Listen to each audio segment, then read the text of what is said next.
So guys, now we have 2 to the power of x minus 6 equal 1. And they ask you find the value of x. Oh, this looks so confusing. But wait, don't panic because of 1. Remember, in algebra, if we have x to the power of 0, that will be equal to 1, okay? Anything to the power of 0 is equal to 1. 2 to the power of 0 will be equal to 1. Yes?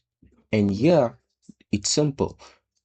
In order for us to get the x, we need to make the base look the same. So what we do here, 2x to the power of x minus 6 equal 2 to the power of 0, because by making the bases looking the same, it's become easy for us because we know that once the base looking now the same, we can just drop it away one time.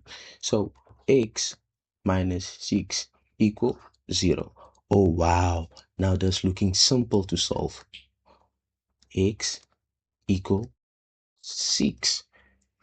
That is the answer.